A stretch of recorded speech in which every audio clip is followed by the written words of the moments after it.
جاتے جاتے دروازہ زور سے مار کر گئے تھے۔ اسی دروازے کی آواز سن کر ایک فرباہ سی عورت تیز تیز قدم اٹھاتے ہی برآمدے میں داخل ہوئی۔ ان کا وزن بڑا ہوا تھا، رنگت وہی کون کی جیسی پکی سانولی، گال بھرے بھرے، آنکھیں خوبصورت، مقامی لباس میں ان کا سراپا جیسے ایک ماں جیسا لگتا تھا، سادہ، خوبصورت اور معصوم۔ کبھی ماؤں سے زیادہ حسین انسان دیکھا ہے؟ کیا ہوا؟ آپ کہاں جا رہے ہیں؟ انہوں نے برآمدے کا دروازہ پار کرتے اپنے شوہر سے پوچھا تھا۔ وہ جو غصے میں بھرے ہوئے باہر جا رہے تھے، برآمدے کے دروازے پر رک گئے۔ تمہاری بغیرت اولاد کی کرتوت برداشت نہ کرنے ہوئے جہنم میں واصل ہو رہا ہوں۔ ویسے کوئی خاص قصور اولاد کا بھی نہیں ہے، جس سے جب ماں ایسی کم نسلی ہوگی پھر یہ سب تو ہونا ہے۔ وہ حقارت سے کہتے باہر نکل گئے اور جاتے جاتے دروازہ ایسے زور سے مارا کہ ان کی بیوی آمینہ حاکم کے بازو سے لگا تھا۔ زینیا نے اپنے پہلو میں گری مٹھی بھینچ لی تھی۔ آمینہ بیگم خفت چھپانے کو یہاں وہاں دیکھنے لگی تھی۔ زینیا کی آنکھوں میں ڈھیر سارا اشتعال ادو کر آیا تھا، لیکن وہ سب دیکھ کے کھڑی رہی۔ اب نارمل گھرانے کی ایک اب نارمل صبح کا آغاز ہو چکا تھا۔ غصے میں بس ذرا سے چڑچڑے ہو جاتے ہیں۔ وہ اپنی اس بیٹی کو صفائی دے رہی تھی جسے ضرورت نہیں تھی۔ زینیا کچھ نہیں بولی، وہ کچھ بولتی ہی نہیں تھی، وہ کونج نہیں تھی نا۔ اپنے کمرے کے پلنگ پر لیٹی کونج کی آنکھوں سے گرم گرم آنسو بہہ رہے تھے۔ اسے رونا بہت آتا تھا۔ روز ابا کی دل دکھانے والی باتیں سن سن کر وہ اسی طرح چپ چاپ رویا کرتی تھی۔ تم اپنا بدلہ لے چکی نا زینی؟ وہ ہچکیوں کے درمیان بڑبڑائی تھی۔ اور یہاں سے دور اگر باہر برآمدہ اور صحن پار کر کے سیڑھیاں چڑھ کر چھت پر آؤ تو کانوں میں ایئر پوڈس لگائے پانی کی نیلی ٹینکی کے پاس ایک 27-28 برس کا مرد بیٹھا تھا۔ وہ پنجوں کے بل بیٹھا تھا، پائپ کی فٹنگ کو چیک کرتا۔ چہرہ سپاٹ تھا حاکم نواب کا، پر تو وہی رنگت، وہی قد کاٹ، وہی نقوش۔ اس کا نام بشر حاکم تھا، یعنی کونج کے اندازے درست تھے۔ سنٹورینی کا قصبہ اویا۔ سبز آنکھوں والا مرد اس وقت سٹیج پر کھڑا تھا۔ مغرب کا وقت تھا، سورج کی الوداع کہتی کرنیں اس کی سبز آنکھوں پر پڑتی تھی۔ سانولا چہرہ دھوپ لگنے پر دمکتا تھا۔ ایک مقامی لڑکا ہاتھ میں مائک تھامے مسکراتے ہوئے مقامی زبان میں سب سامنے بیٹھے لوگوں کو خوش آمدید کہہ رہا تھا۔ جیسا کہ آپ سب جانتے ہیں، آج ہمارے ساتھ مہدی کبیر ہیں، 55 ملکوں کا سفر کرنے والے سیام اور انٹرنیشنل اسپیکر، جن کی باتوں میں جادو ہے، جو زندگی کو ایک الگ ہی نظریے سے دیکھتے ہیں۔ مہدی ایک لائف کوچ بھی ہیں۔ ایک سیاح، ایک اسپیکر اور لائف کوچ کو اپنی آنکھوں کے سامنے دیکھنے کا تجربہ کیسا ہے دوستو؟ لڑکے نے کہتے ہوئے مائک کا رخ لوگوں کی جانب کر دیا۔ بلند آوازیں، شور، جملے، اشتیاق سب گڈ مڈ ہونے لگا۔ سبز آنکھوں والے لڑکے نے ایک ہاتھ کمر پر باندھ کر دوسرے ہاتھ کو خوش آمدید کے انداز میں سامنے پھیلا دیا۔ یہ اس کا شکریہ کہنے کا انداز تھا۔ مسکراہٹ تو اس کے ہونٹوں سے جدا نہیں ہوتی تھی۔ سبز آنکھیں اس کے ساتھ مسکرا رہی تھیں۔ کون کہہ سکتا تھا یہ وہی مہدی ہے جس نے کچھ دیر قبل اپنے ایک ساتھی کو زخمی کیا تھا؟ دوگلا۔ جب مجھے اور میری ٹیم کو پتہ لگا کہ آج کل مہدی کبیر ہمارے شہر آئے ہوئے ہیں، تب ہم نے بنا کوئی وقت ضائع کیے انہیں یہاں آنے کی دعوت دے ڈالی۔ گو کہ یوٹیوب پر ہماری فالوئنگ بہت کم ہے، لیکن پھر بھی مہدی کبیر ہمارے ساتھ ہماری گزارش پر یہاں ہیں۔ Put your hands together for مہدی کبیر۔ لوگ تالیاں پیٹنے لگے، شور بڑھ گیا تھا۔ سبز آنکھوں والا لڑکا سٹیج کے ایک کونے سے قدم اٹھاتا ہوا آ رہا تھا۔ اس نے سفید گول گلے والی شرٹ پہن رکھی تھی، جس کے اوپر سٹائلش جیکٹ تھا، کوسو قزاق کی تمام رنگوں سے مزید جیکٹ، جس کے اوپر مختلف سکے لگے تھے۔ بٹن یا زپ کی جگہ چین نما لمبی زنجیر تھی۔ سیاہ سلیکس اور بغیر جرابوں والے سنیکرز میں وہ اچھا یا برا نہیں لگ رہا تھا۔ اس کا حلیہ بس یہ بتا رہا تھا کہ وہ فری سول ہے، آزاد، بے پرواہ۔ کچھ لوگوں کو بھیڑ غیر آرام دہ کرتی ہوگی، مجھے فیسینیٹ کرتی ہے۔ سبز آنکھوں والا لڑکا ہاتھ میں مائک تھامے اپنے سامنے بیٹھے لوگوں سے کہہ رہا تھا۔ اس کا لہجہ بھاری تھا، انداز میں لاپرواہی تھی۔ لوگ توجہ سے اسے سن رہے تھے۔ گوروں کو ایسی محفلیں بورنگ نہیں لگا کرتی۔ میں اتنے لوگوں سے ملا ہوں، اتنے ملک گھوما ہوں، لیکن اب میرے لیے مشکل نہیں رہے۔ اگر میں کہوں مہدی کبیر لوگوں کے معاملے میں اچھا ہے تو یہ غلط نہیں ہوگا۔ وہ اپنے سامنے بیٹھے لوگوں کو دیکھتے ہوئے کہہ رہا تھا۔ خیر تمہید کو چھوڑو، ہم آج کے ٹاپک کی طرف آتے ہیں۔ وہ چلتے چلتے اسٹیج کے بیچوں بیچ رکھے اسٹول پر آ بیٹھا تھا، یوں کہ ایک پیر زمین کو چھوتا تھا اور دوسرا اسٹول کے سٹینڈ پر رکھا تھا۔ بالوں کی چند لٹیں ماتھے کو چھو رہی تھی، آنکھیں سنجیدگی سے لوگوں پر جما رکھی تھی۔ سیلف ہارم، یہ لفظ آپ سب کے لیے نیا نہیں ہوگا۔ ہم سب نے یہ الفاظ سن رکھا ہوگا، بلکہ ہم اپنے ارد گرد ایسے لوگ بھی دیکھے ہوں گے جن کی کلائیاں زخمی سگریٹ سے داغی ہوئی ہوں گی، جن کے بازو، سینے یا گردن پر مختلف قسم کے ٹارچر کے اثار ہوں گے۔ اس نے کہنا شروع کیا۔ لوگ پہلو بدلنے لگے۔ اوہو، انہیں سیلف ہارم کے بارے میں نہیں سننا تھا۔ وہ تو مہذب قسم کے لوگ تھے، ان کا بھلا ایسے جاہل خود کو نقصان پہنچانے والوں سے کیا لینا دینا۔ یہاں سے دور کچھ فاصلے پر کسی بوڑھے جوڑے کی گانا گانے کی آواز آتی تھی، ضعیف آواز، لڑکھڑاتے سر اور ان کے درمیان بات کرتا سبز آنکھوں والا لڑکا۔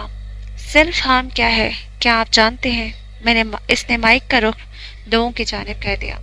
نیلی کرسیوں پر بیٹھے لوگوں نے یک زبان ہو کر انگریزی میں جواب دیا۔ ہر انسان جانتا ہے، مجمع کی آواز پر بیزار سے تھی۔